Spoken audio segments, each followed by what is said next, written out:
My background has been more about the people than the places I've been. First of all, I grew up in a strong Christian home, also a very athletic-minded home. My father and mother, a lot of love and care for me in the home growing up. My dad, Kevin, is an athletic director at Liberty University, and my mother does not work in athletics but has enjoyed the athletic life all of her married days and family days. My sister, Jamie, is also in athletics at Liberty University. I went to Trinity High School in West Virginia, where a great man by the name of Herman Pearson was my basketball coach. He instilled in me not only a passion for the game, but also a great example of how to positively impact people, young people, and in their lives through the platform of coaching, specifically coaching basketball. And I still talk to him on an almost weekly basis, and he's another father figure in my life. From Trinity, I did get my education from Liberty University in Lynchburg, Virginia. While I was there, a couple of friends of mine at the time talked me into coaching. I was not going to go into coaching originally, but they talked me into helping them. A couple of female friends of mine, young ladies, talked me into helping them put together a team. And those friends, Lisa and Kit, talked me into my first coaching job, and I'll be forever grateful to them for helping me catch the coaching bug. While at Liberty, I spent 2 years as a varsity high school head coach at New Covenant School in Lynchburg, Virginia. Andy Ashcroft, the athletic director there, did a great job mentoring me and teaching me through the 2 years that I was there as a coach. I thoroughly enjoyed the 2 years there with the young ladies and their families there in the program. After 2 years' time there, I got the opportunity to become a Division I assistant women's basketball coach at the age of 22. Not many people get that opportunity. I took it as a responsibility, and I'm forever indebted to Nancy Wilson and the staff there at the College of Charleston and the great work that we were able to do there. I'm now here at Mount St. Mary's and looking forward to working with Brian Witten and the staff here.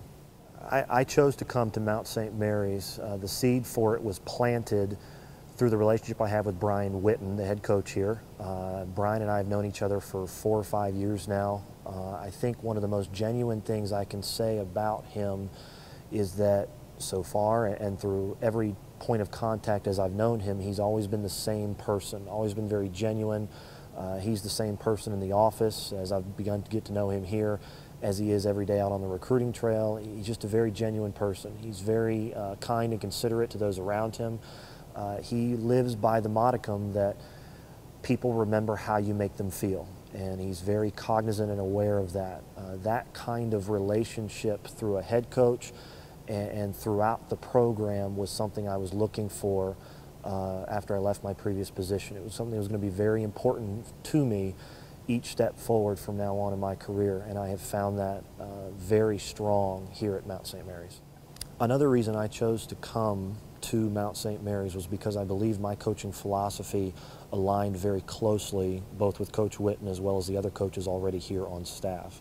That philosophy is a whole person philosophy that values the development of the whole person through the platform of athletics. I consider my philosophy to be one of paying it forward.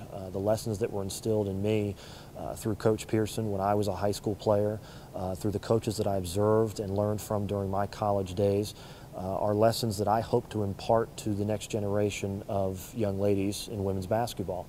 I've always found myself very considerate, very actively involved in the development through thinking, through encouraging our players to think for themselves, developing that mindset so that by the time a young lady in our program is a junior or a senior in our program, she can operate very independently on the floor and through life. And that maturation process can be developed using basketball as a tool. My philosophy and my mission through coaching is to positively impact young ladies using basketball as a tool so that they in turn may be able to positively impact the lives of those they come into contact in their adult lives. A young lady is going to receive a great education just about anywhere she goes. Certainly there are different levels of that education. The education here at Mount St. Mary's is a very elite one. I heard a statistic just today that the average SAT score of an incoming freshman at Mount St. Mary's is 1106, the highest, thereby the smartest freshman class in the history of the university.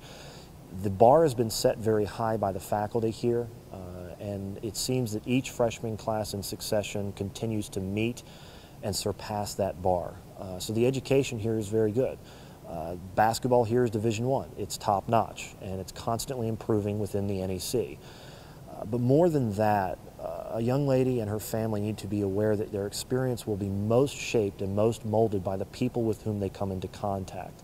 I believe Coach Witten has amassed a staff that is very, very considerate of the well-being of the young ladies within the program, not for their own benefit, but for what's best for the young lady at hand. And that whole person philosophy, that development of the whole person and that mindset is very integral to the staff here. For example, each coach in the program has 4 or 5 young ladies on an academic team, on a smaller team within the team, with whom they're responsible for, just to be a point of contact and a mentor. With my group, we set 5 goals, 1 goal in 5 separate areas. Those areas are spiritual, personal, academic, social, and athletic. And more than just setting the goals, we set up a system of accountability to one another to help each other grow. I set those goals, and the young ladies are aware of those, and we share those goals with each other, and then we check in. And while I discuss grades and academics with these young ladies once a week, 25 minutes of our 30 minutes together is spent talking about life and what's going on. And that care and consideration for the whole person is the most compelling reason why a young lady should want to be at the Metro.